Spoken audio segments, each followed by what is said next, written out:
Dreams are private, except from flowering of consciousness. Whatsoever is private, certainly it belongs to the world of dreams. We may be sleeping together, we may be sleeping in the same room, but the dreams are always private. The waking has one world in common.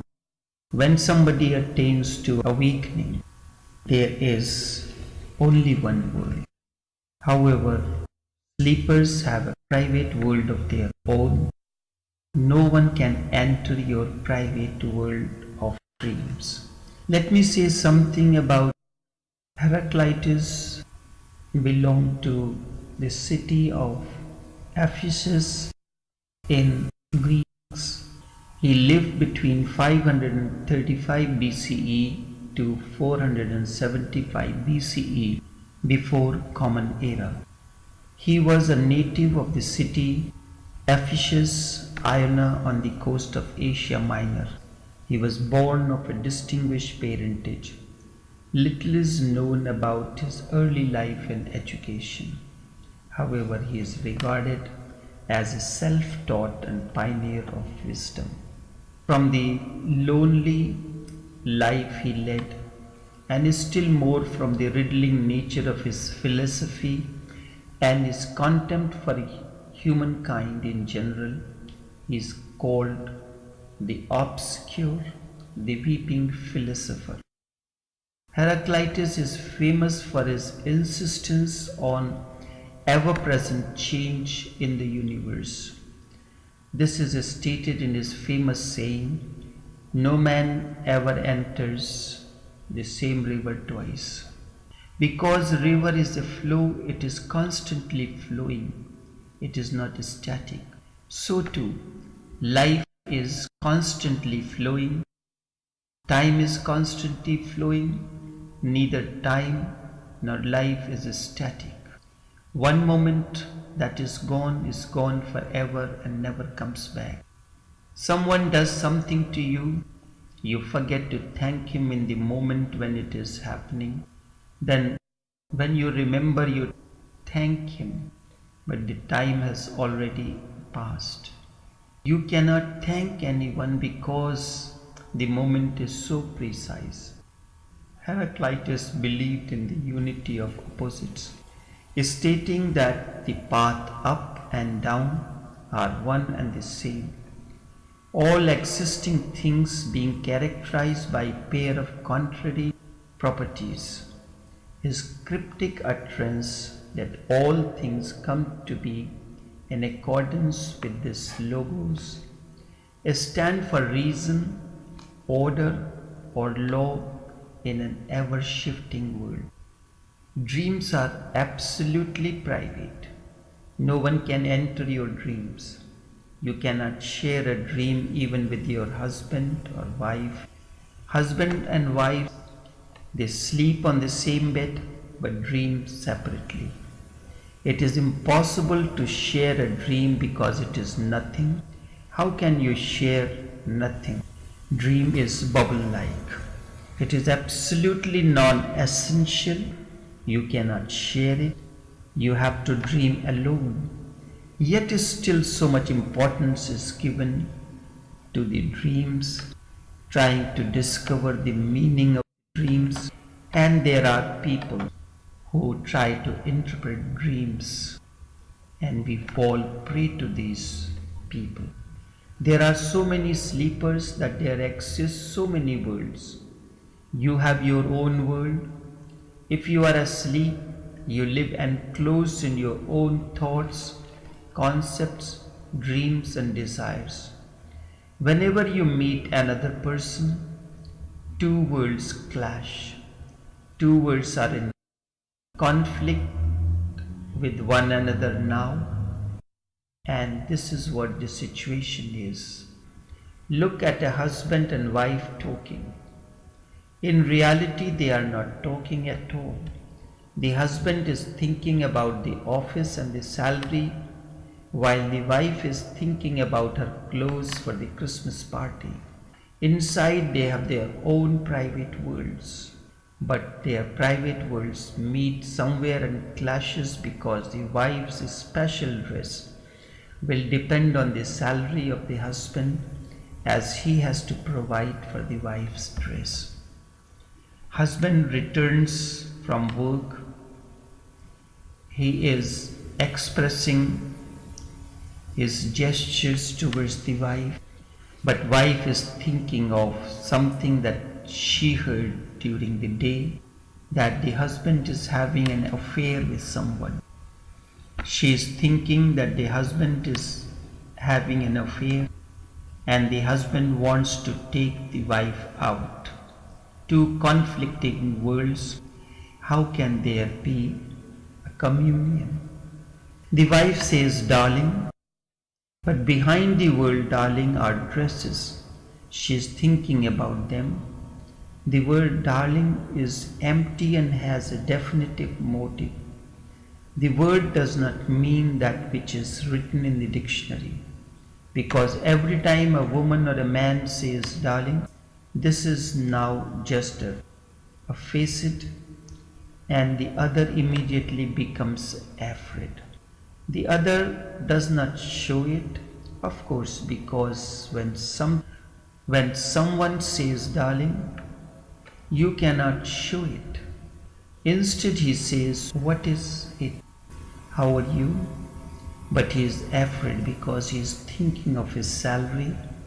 I have heard one day Mullah Nasruddin's wife was asking him, what has happened? Lately I have been noticing I even cry and tears roll down my face, and you do not even ask for the cause of my cry.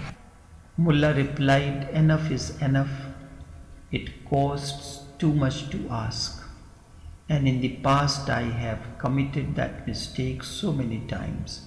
Because those tears are not just tears, instead dresses, a new house, new furniture, new car, and questions about many things. All these are hidden behind those tears. Those tears are just a start. No dialogue is possible because there are two private worlds inside. Only conflict is possible. Dreams are private, truth is not. Truth cannot be private. Truth cannot be mine or yours. Truth cannot be Christian or Hindu or Muslim or Jew. Truth cannot be Indian or Greek or German. Truth cannot be private. Dreams are private.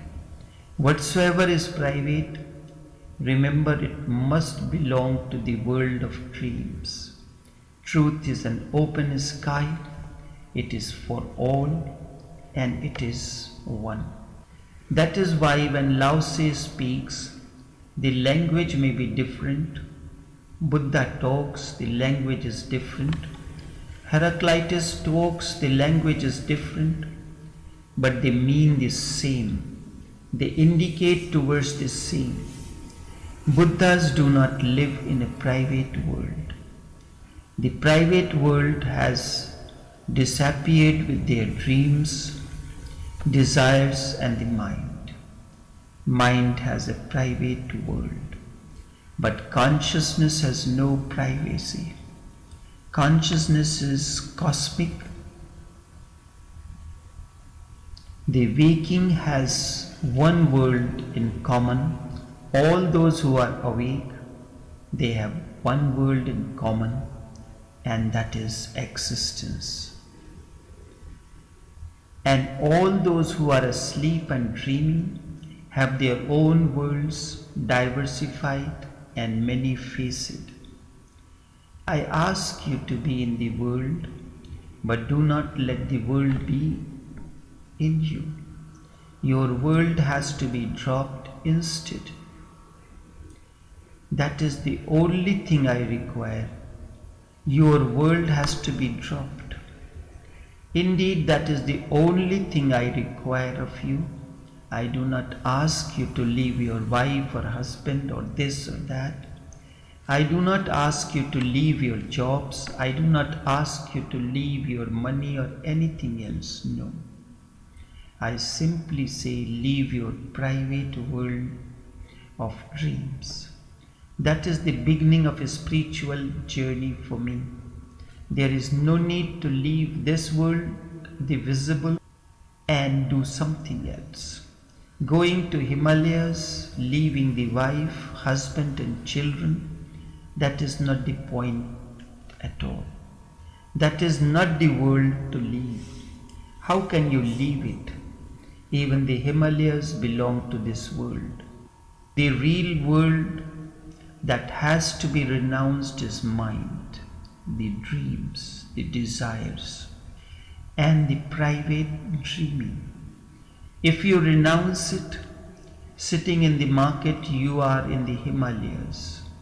If you do not renounce, in the Himalayas also you will create a private world around you, the world of your dreams, desires, and all that comes within that periphery. How can you escape yourself? Wherever you go, whatsoever you do, you will be with yourself. Wherever you go, you will behave in the same way. People go to the churches, mosques, and temples, and they behave in the same way as they have been behaving outside. Wherever you go, you will behave in the same way because nothing has changed within. Situations may be different, but how can you be different? Look at the husbands and wives. They dress elegantly. They may be in the temples or any other place, but they act, they behave in the same way.